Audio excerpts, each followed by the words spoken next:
their little blog video that we're putting out there for so many friends and family, loved ones been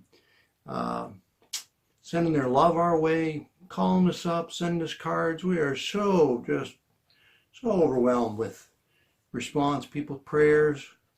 Appreciate that concern. Wonder, people have been asking us, how's it going, Jerry? Where are you at in your journey with this whole thing? So we want to share a little bit.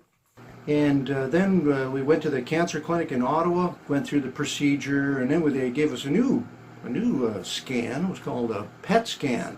Put you in this big machine, humming away, oh, and they hook you up with this stuff, shoot you in your vein here. And what it does is it turns yellow inside your body there, and this machine picks up the yellow to see if there's any fast-growing cells in there. So I'm lying there thinking, well, we already know we got a little spot up on my lung. Hey, what are we doing all this whole thing going through your head and body everywhere, zooming back and forth in this machine, shooting you full of radiation or whatever. So finally they get out, and then send you home. No word. Well, when are we going to find out about any kind of results? My doctor, my family doctor, he phoned me up. He said, Jerry, I got the results from the PET scan. He said, well, there's more results that we need to talk about. And I thought, what do you mean no more results? He said, looks like the cancer has spread down into your kidneys and into your upper and lower bowels and some other parts down in there. And he said, that's the verdict right now. So that was the results of the PET scan. Sheesh.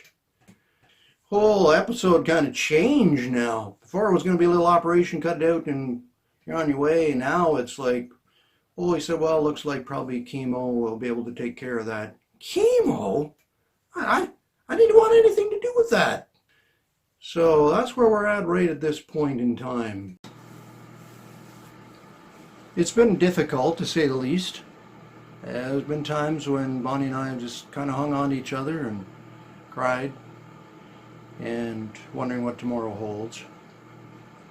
Sometimes tomorrow, the fear of tomorrow can be an awful grip. Take you down. Some people say, well, you need to think positive, keep positive. Well, I try and keep positive, do the best I can, but sometimes the fear just grabs a hold of you about the unknown, especially when you get a diagnosis with cancer. We all know someone, maybe several people, that are not with us today because of this disease. Yeah, I got a book here as a believer. When I say a believer, someone that has given his life to following the teachings of Jesus Christ. And this book I found is more than just poetic words or stories, but there are actually words of life and truth and hope and strength in the times of our very most difficult situations. Well, lo and behold, if it wasn't a reading again, Psalm 91, listen to this. It says, he who dwells in the secret place of the Most High shall abide under the shadow of the Almighty. There it is again, shadow of the Almighty.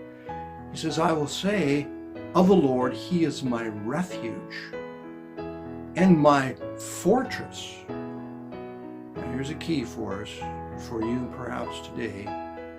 My God, in him I will trust. I will trust. You see, I have to put my life in his hands. I can't control it. I can't say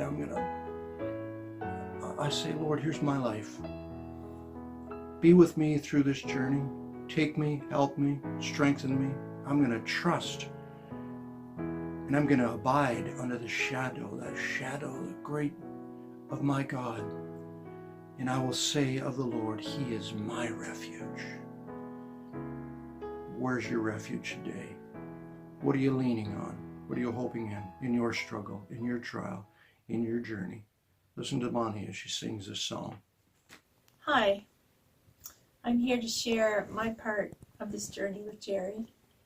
And I was thinking recently about how people would say they're fighting this. And I would think, how can you fight this? What do you mean? I'm beginning to understand what you mean. It means that this rises up in you to do your very best and to hope. When we first received the news that this was even a possibility, your first thing is you're in shock. And then after that, there's a cloud that hangs over you, causes you to be kind of stunned. But then, and I believe it's a gift from God, hope rises up in your soul, and you say to yourself and to your loved one, we're going to do the best we can, and we're going to hope for the best. And in that way we fight. It's a fight of faith, really.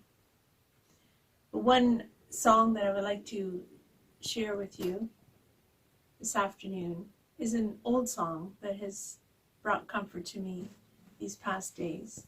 I don't know about tomorrow, but I know who holds my hand. I don't know about tomorrow, I just live